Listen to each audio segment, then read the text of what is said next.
Sinjuri, illum nilqawkom għal episodju ieħor mis-sensiela Difensuri taċ-Ċiviltà Kristjana. Illum ħanitkellmu fuq il-Beatu Marco d'Aviano, patri Kapuċċin, gwerrier difensur u salvatur tal-Belt ta' Vienna u tal-Ewropa kollha mill-invażjoni Ottomana. Fl-1669, it-Torok ħadu l-gżira ta' Kreta wara 20 sena ta' assedju. Fl-1672 l-istess Torok prattikament ħadu l-Ukrajina kollha f'idejhom. U f'dan iż-żmien ta' taqlib kollox kien jindika li t-Torok li ħafna kienu ħasbu li telfu Malta u l-battalja ta' Lepanto kienu waslu fit-tmiem tagħhom, kollox kien jindika li t-Torok kienet jerġgħu jqumu jkunu għal darba oħra teddida għall-Kristjanità. Fl-1683 it-Torok bdew l-assedju ta' Vienna. Marco d'Aviano, patri Kapuċċin, mistiku u teologu, magħruf għar-rol tiegħu fid-difiża tal-Kristjaneżmu matul l-aħħar tas-seklu 17, partikolarment fl-involviment tiegħu fis-salvazzjoni ta' Vienna mill-ħtif tat-Torok. Ħajtu l-azzjonijiet tiegħu immarkawh bħala figura reliġjuża ewlenija matul il-perjodu kritiku fl-istorja Ewropea, hekk kif il-żmien modern ħanajdu hekk kien qiegħed jieħel ġmielu però t-teddida Torka kienet għadha preżenti. L-Imperu Ottoman kien għadu teddida sinifikanti għall-Ewropa. Kien għalkemm kien der li qed jiddajjef, daqqa waħda dik id-djufija reġgħet għaddiet u l-Imperu Tork kien reġgħet uqum. Marco twieled fl-1631 fil-Belt ta' Aviano fl-Italja tal-lum. D'Aviano oriġinarjament kien jismu Marco u minna ta' żejra kien miġbut lejn il-ħajja reliġjuża u daħal fl-ordni Kapuċċin fl-età ta' 16-il sena. L-ispiritualità profonda u l-istil ta' ħajja ascetika ta' din l-ordni kienet ġibditu lejhom, tant li malajr immarkaw il-figura tiegħu, il-personalità tiegħu. Huwa żviluppa fi bniedem karizmatiku u rispettat ħafna fih dan l-ordni. Kien magħruf għall-predikazzjoni, il-mistika tiegħu, il-mistiċiżmu tiegħu u d-devozzjoni tiegħu lejn il-Madonna kien bniedem rigorus ħafna. Konfessur infittex u predikatur li jiġbed in-nies. Il-fidi tiegħu kienet tant illi waslet sabiex bosta protestanti jikkonvertu għal fidi nisranija. Saħansitra kien magħruf li jagħmel il-mirakli. Bosta kienu jfittxuh minn għax jagħmel xi miraklu minn għall-predikazzjoni tiegħu. Għal-bidu kien il-poplu sempliċi. Iżda mbagħad il-nobiltà u l-prinċpijiet tal-Ewropa bdew ifittxu illi jiltaqgħu miegħu. Marco beda jiġri mal-Ewropa kollha, jikkonsolida l-fidi, jressaq nies protestanti lejn Kattolika. Kellek nies li kienu dbedu mis-sagramenti u reġgħu resqu lura lejn il-Knisja. Kien fenomenu, iżda fuq kollox kien bniedem talla. Kien devot, jieħu bis-serjetà id-dmiriet tiegħu fejn tidħol fejn jidħlu s-sagramenti, fuq kollox predikatur rigorus. Seħħa l-penitenza u għar-ritorn lejn Kristu. Madankollu kollox kien jindika li l-Ewropa nisranija issa kienet taffaċċja theddida eżistenzjali. Vienna kienet assedjata, l-kapitali ta' dak li kienu jsejħulu l-Qaddis Imperu Ruman, kapitali tal-Asburġi. Jekk taqa' Vienna, it-Torok kienu ħajnfirxu fl-Ewropa ċentrali, jinżlu lejn l-Italja, u Ruma stess, il-qalba tal-Kristjanità, l-qalba tal-Knisja Kattolika, kien f'teddida li taqa'. L-istess imperatur Leopoldu kien qata' qalbu, tant li kien ma jsib refuġju il-barra minn Vienna. Dan kollu kien riżultat tal-ħila ta' mexxej kbir li kienu mit-Torok, il-Gran Viżir Kara Mustafa.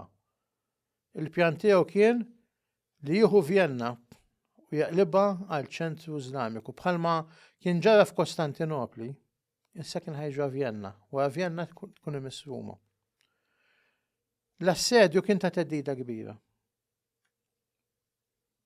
Il-difensuri kienu ftit. Għal kull difensur nisrani kellek 15 l-assedjan Tork. Iżda hawnhekk tidher il-mexxija kbira ta' Marco Daviano. Huwa ħareġ bħala mexxej spiritwali jiggalvanizza, jispira, mhux biss id-difensur ta' Vienna, imma bil-pritki tiegħu għat il-forzi kollha, l-prinċipijiet kattolċi u protestanti, Ġermaniżi, kbarat Taljani, imma fuq kollox, l-iktar element importanti, ir-re tal-Polonja Ġan Sobieski, li għal-bidu influenzat mid-diplomazija Franċiża ma kienx se jieħu sehem f'din il-kruċjata, madankollu Sobieski ġie konvint huwa kellu jkun is-salvatur tal-Ewropa. Akkumpanjati minn Marco Daviano l-armata nisranija f'Settembru tal-1683 avvanzat u bdew tilajma l-muntanji qrib. Is-Sultan Kara Mustafa li kien konvint li ħajħu l-belt ta' Vienna kienu qalulu li s-siġar fuq il-muntanja qegħdin jiċċaqalqu. Ma tantx donnu ta' kasom xi s-siġar jiċċaqalqu. Induna li mhux biss kienu tilajn is-soldati, kienu tilajn soldati il-kavlerija biżwiemel u saħansitra l-kanuni. Qabel ma attakkaw Vienna, Marco Daviano predika u ta' kuraġġ lill-ġellieda Nsara u huma kellhom ikunu dawk li jsalvaw il-Knisja ta' Kristu.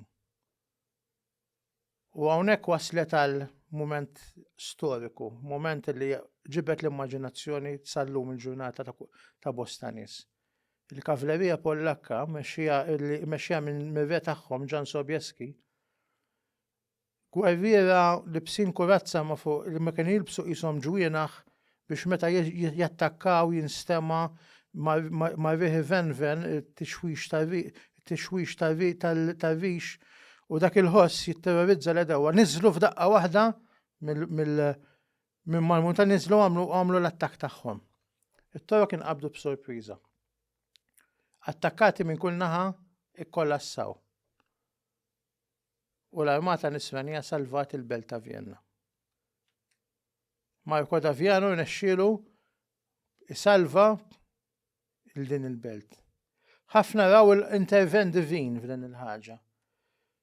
Jingħad li l-imperatur Leopoldu ma rridx jemmen li kienet salvata li kiex kien ġara hawnhekk.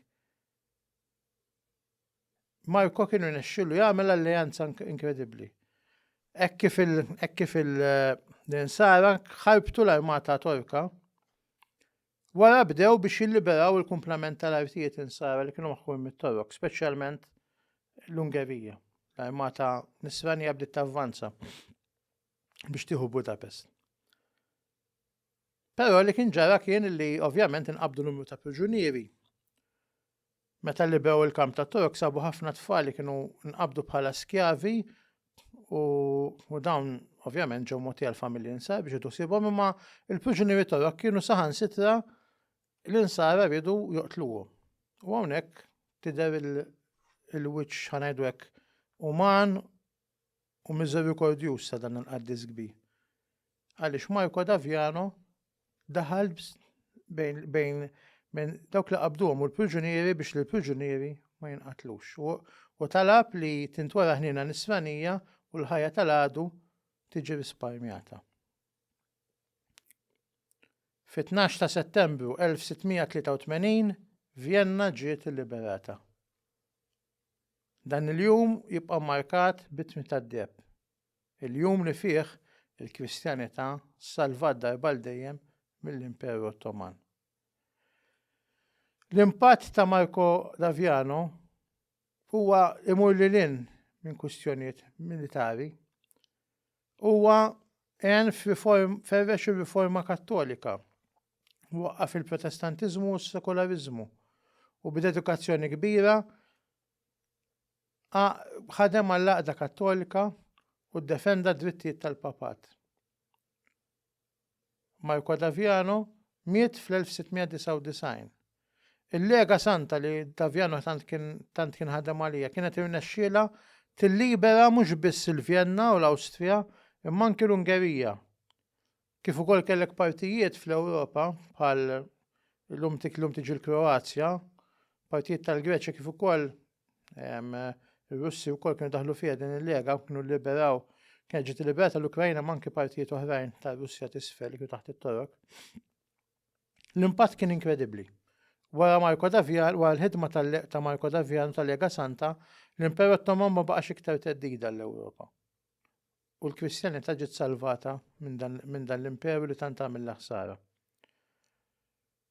Biex insemmu xi ħaġa forsi ħafna drabi frivola ma ftit wara l-assedju l-kbir, fl-assedju skużawni ta' Vienna, sabu l-kafe fil-kamp tat-Torok il insara u għamluh però billi ta' muħmor żidulu l-ħalib u l-kulur jiġbaħ ħafna l-libsa tal-Patri Kapuċċin ta' Marko. Il-min dakinhar twila dak ngħidu l-Kapuċċino, ma dinha storja frivola. Però li żgur li l-legat ta' dan il-bniedem mistiku, predikatur, difensur tal-fidi baqa' jaffettwana sal-lum. Tant illi il-Knisja Kattolika fl-1203 ibbeatifikatu. Huwa figura meqjuma sew fl-Italja kif ukoll fl-Ewropa ċentrali u fid-dinja Kattolika ġenerali. Marco Daviano, it-Lopanina.